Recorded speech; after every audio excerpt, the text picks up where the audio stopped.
My name's Phillip Little. Live here in Rome, Georgia. I work for the Floyd County Fire Department. I've been there for 11 years. I'm also a part-time paramedic with Floyd EMS, and I've been there for approximately 4 years. So you've been, your job is giving back and helping others in the community, correct? I guess you could say that. It's more of a kind of a hobby slash a job, kind of living my childhood dream, I guess you could say. You got married. You got a wife and kid. I do. Tell me about that. Yes, me and my wife got married. We have a little boy. His name's Ethan. He's 6 years old. And your life changed Yes, 6 years ago. Yes, it did. It did change. We found out wife was pregnant. I think it was 20 weeks in her pregnancy. We found out that she my son was going to have dandy walker. It's kind of a malformation of your cerebellum. That's his clinical diagnosis.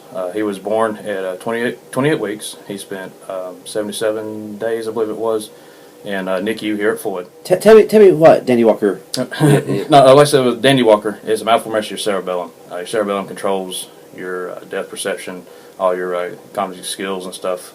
He's on the lines. He's 6 years old, kind of on the lines maybe like a 2-year-old or so with thinking and stuff. He is nonverbal.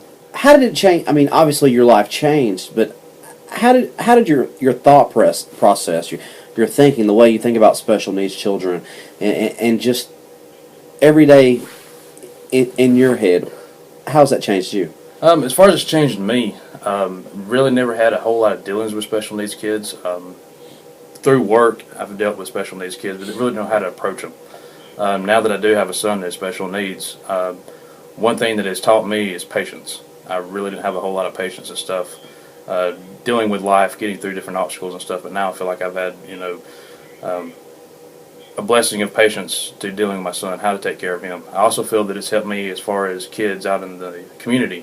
When I go out to help kids, as far as we have calls or different responses and stuff, I feel like I can kind of relate to the parents a little better as far as the special needs, having a special needs son myself. I know I have responded to calls with kids with special needs, and the parents kind of feel more of a, not really an at ease, but it's just kind of we can relate back and forth. As me trying to help their child that's in need of help.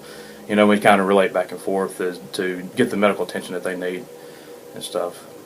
Being somebody that's a public servant, y'all are asking for the community's help in return now. Tell me what's going on, what you guys are trying to do. I don't really like asking for help for myself. I mean, that's just kind of how I am.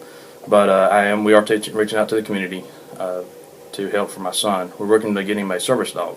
The dog is what they consider a multi-purpose service dog. We've set up a thing that's kind of 4 Paws for Ethan. There's actually a Facebook page that my wife has set up. The place that we're going to get the dog from is 4 Paws for Ability. They're up in Ohio. They train different dogs and stuff. And basically the difference with this organization we're going with other organizations we've looked at is the other organizations will give you a dog, but you're kind of on a waiting list for maybe 3 to 8 years, give or take. With 4 Paws for Ability, they say if you can raise amount of money, which is $14,000 that we have to raise, then it kind of speeds up the process of getting our son a dog or getting the other recipients a dog. It kind of try to get the community involved and kind of helping out and stuff and get the awareness and stuff out there. Place to donate to is I have to make sure I get the P.O. Box number right. It's P.O. Box 355. It's Silver Creek, Georgia 30173. And if they want to make a check out, the checks are tax deductible. If they make a check out to 4 Paws for Ability, and the memo section put Ethan Little. So whether it being $1 or 14,000, every bit. Oh yeah, every bit helps. I mean, a penny's a penny to me. It's one step closer to helping my son.